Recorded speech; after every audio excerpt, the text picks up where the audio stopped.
গুরুত্বপূর্ণ। আপনি কিভাবে দেখেন যে কতটা সাকসেসফুলি আসলে তারা কাজ করছে এবং কিভাবে করা উচিত?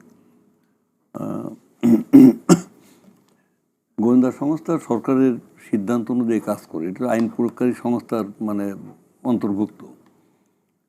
তারাই যে রিপোর্ট দেয় সেটি আইন প্রয়োগকারী সংস্থা সেটাকে ইমপ্লিমেন্ট করে।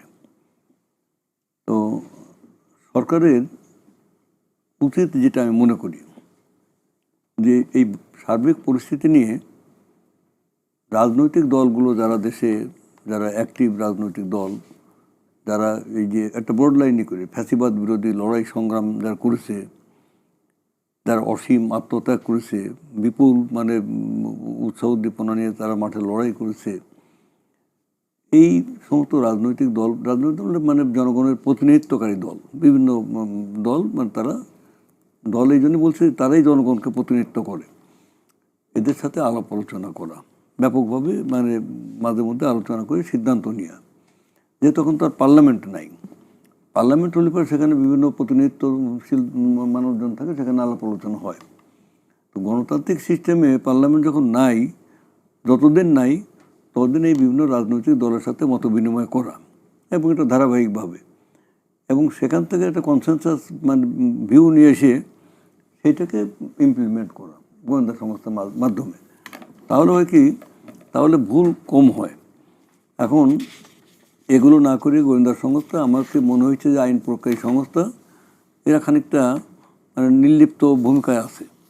মানে তাদের হাতে কিন্তু ওইটা মনে হচ্ছে তারা অতীতে পাপ করেছে, বর্তমানে সে পাপ মোচন কীভাবে করবে, এটা ভীতি সন্ত্রাস, এটি বিভিন্ন জায়গায় যে একজন মানে যেমন 5 তারিখে পরে একটা দল মানে গড়ে উঠলো, যে বললো যে আমরা মানে জামাত ইসলাম করি, বা আমরা বিএনপি করি, বা আমরা বৈষম্যবিরোধী ছাত্র আন্দোলনের নেতা, অথবা তোমাকে এই কাজটা করতে হবে, ধমক দেয়, তা কিন্তু চুপচাপ বসে আছে। এই যে আপনার এই যে ঘটনাগুলো রিসেন্টলি ঘটে গেল, মাজারের ঘটনা বা ওই যে বইমেলার ঘটনা আর অন্যান্য ঘটনা, এই ঘটনার সময় কিন্তু আইন প্রয়োগকারী সংস্থা নির্লিপ্ত দাঁড়িয়ে ছিল। এই ঘটনাটা হয়েছিল আপনার এই মানে সিরাজদৌলার পতনের সময়। পলাশীর মাঠে যুদ্ধ আছে, ইংরেজ বাহিনীতে 5,000 সৈন্য আর নবাব বাহিনীতে 75,000 সৈন্য। রবার্ট ক্লাইভ তার রিপোর্টে বলছে যে যারা দাঁড়িয়ে দাঁড়িয়ে যুদ্ধ দেখছিল, তারা একটা করে ঢিল ছুঁড়ে মারলে ওখানে ইংরেজদের কবর হয়ে যেত। But people are so indifferent and frustrated, তারা ভাবছে যেটা রাজা যুদ্ধ, আমাদের কিছু করার নেই। এবং ওই 75,000 সৈন্য দাঁড়ায় দাঁড়ায় যুদ্ধ তারা কোনো করলো না। সমাজের নির্লিপ্ততা কাজ করেছে, কারণ politics was shifted from the hands of politician, এখন যেটা হচ্ছে from the hands of other people. তো সেই জন্য আমার বক্তব্য হলো যে এখানে সরকারকে এটা করতে হবে, এবং তাহলে এফেক্টিভ আইন প্রয়োগকারী সংস্থা কাজ করবে। আরেকটা জিনিস প্রয়োজন, সেটা হলো যে মানুষের যে প্রবল যে আকাঙ্ক্ষা স্বপ্ন নিয়ে যে এই লড়াই করলো গত 16 বছর ফ্যাসিবাদের বিরুদ্ধে, কত আত্মত্যাগ করলো, আপনার গুম হলো, খুন হলো, লক্ষ লক্ষ মামলা দিল, এই যে ঘটনাগুলো একটা ফ্যাসিস্ট সরকারকে টিকে থাকার জন্য।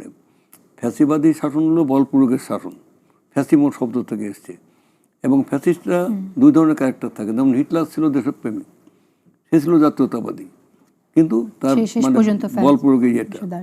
আবার কোনো ফ্যাসিস্ট হলো বিদেশি প্রভুদের পদলেহী পুতুল, হ্যাঁ, যেমন আমাদের মানে ফ্যাসিস্ট হাসিনা, তার তো মানে এখানে জনগণের প্রতি কোনো দায়বদ্ধতা বা স্বপ্ন ছিল না, আকাঙ্ক্ষা ছিল না।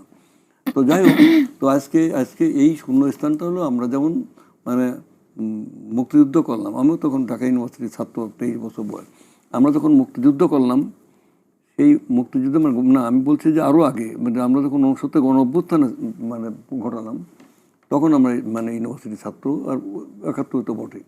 তো এই সময় আমাদের মূল আকাঙ্ক্ষা ছিল গণতন্ত্র, তাহলে মূল চেতনা ছিল গণতন্ত্র। আজকের এই যে মানে ফ্যাসিবাদ বিরোধী যে আন্দোলনের মূল লক্ষ্য হলো গণতন্ত্র প্রতিষ্ঠা। তো গণতন্ত্র প্রতিষ্ঠা করতে গেলে দেশকে যদি একটা অর্ডারে ফিরে আনতে হয়, country has totally disordered, somebody must bring the country in order, and who will bring the country in order? This is the elected parliament.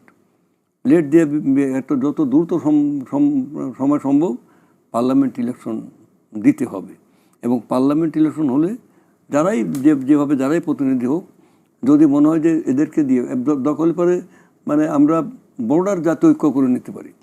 আজকে বিএনপির সাথে আরও অন্য দল আছে, আরও অন্য দল আসতে পারে। হ্যাঁ, কোনো বিচ্ছিন্ন ব্যক্তি যদি মনে করে যে আমি একটা দলের অন্তর্ভুক্ত, সেও আসতে পারে, নাগরিক কমিটি এরাও আসতে পারে, অথবা তারা আলাদা আলাদা ইলেকশন করলো করে সেখানে আমরা একটা সর্বদলীয় জাতীয় সরকারও করতে পারি। করে আজকে অন্তত একটা বার পার্লামেন্টে দেশটাকে অর্ডারে ফিরিয়ে আনতে। ক্লিয়ার আপনার কথা।